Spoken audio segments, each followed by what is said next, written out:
other. Jesus began to speak first to his disciples. Watch out for the yeast of the Pharisees. I mean, the mismatch between their hearts and lives. Nothing is hidden that won't be revealed, nor is anything secret that won't be made known and brought to the light. Therefore, listen carefully. Whatever you have said in the darkness will be heard in the light, and whatever you have whispered in the rooms deep inside the house will be announced from the rooftops. I tell you, my friends, don't be terrified by those who can kill the body, but after that can do nothing more. I'll show you whom you should fear. Fear the one who, after you have been killed, has the authority to throw you into hell. Indeed, I tell you, that's the one you should fear. Aren't 5 sparrows sold for 2 small coins? Yet not one of them is overlooked by God. Even the hairs on your head are all counted. Don't be afraid. You are worth more than many sparrows.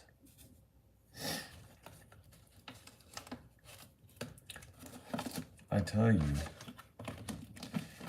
everyone who acknowledges me before humans, the human one will acknowledge before God's angels. But the one who rejects me before others will be rejected before God's angels. Anyone who speaks a word against the human one will be forgiven, but whoever insults the Holy Spirit won't be forgiven. When they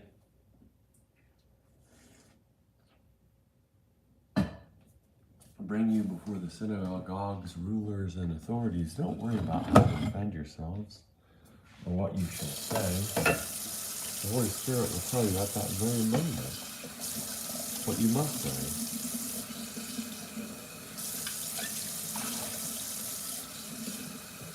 A man from the crowd said to Jesus, "Teacher, tell my brother to divide the inheritance with me." Jesus replied, Jesus said to him, "Man, who appointed me as judge or referee between you and your brother?"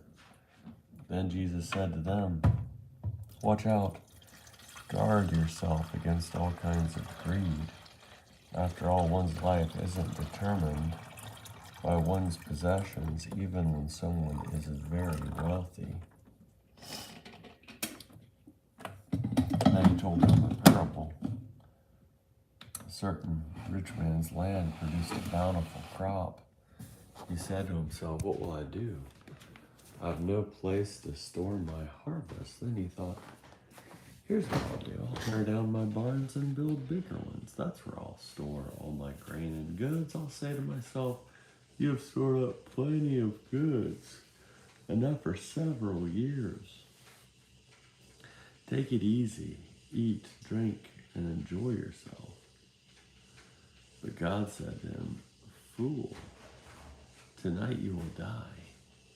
Now who will get the things you have prepared for yourself? This is the way it will be for those who hoard things for themselves, but aren't rich toward God." Then Jesus said to the disciples, "Therefore I say to you, don't worry about your life, what you'll eat, or about your body, what you will wear.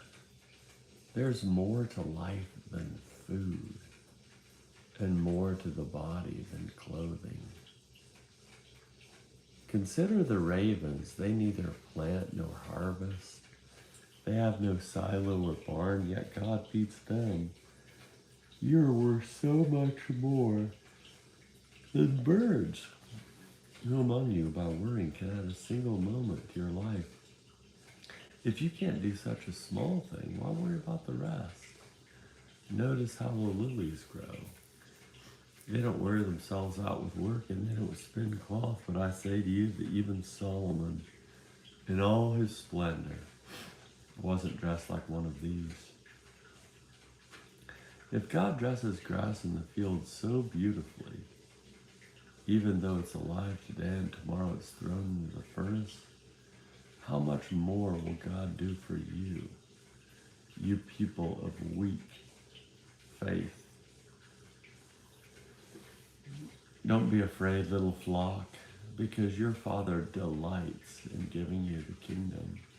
Make for yourselves wallets that don't wear out, a treasure in heaven that never runs out. No thief comes near there, and no moth destroys. Where your treasure is, there your heart will be too. Be dressed for service and keep your lamps lit. Be like people waiting for their master to come home from a wedding celebration, who can immediately open the door for him when he arrives and knocks on the door. I assure you that when he arrives, he will dress himself to serve, seat them at the table as honored guests, and wait on them. Happy are those whom he finds alert, even if he comes at midnight or just before dawn. But know this, if the homeowner had known what time the thief was coming, he wouldn't have allowed his home to be broken into. You also must be alert, because the human one is coming at a time when you don't expect him. Peter said, Lord, are you telling this parable for us or for everyone? Jesus, the Lord said to them,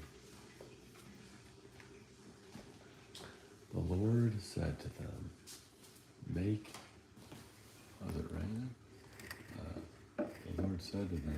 every effort to enter through the narrow. Jesus said to them, who are the faithful and wise managers, whom the master will put in charge of his household servants to give them their food at the proper time? Happy are those servants whom the master finds fulfilling their responsibilities when he comes. I assure you that the master will put them in charge of all his possessions. But suppose that these servants should say to themselves, my master is taking his time about coming.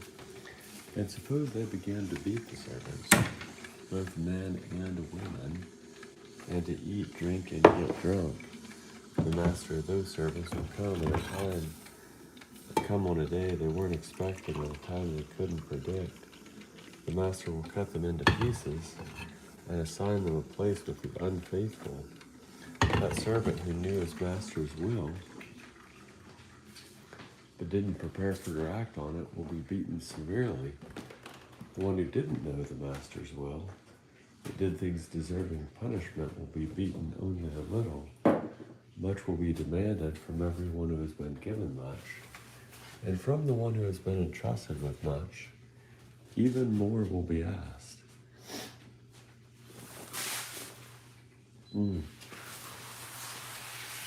Even more will be asked.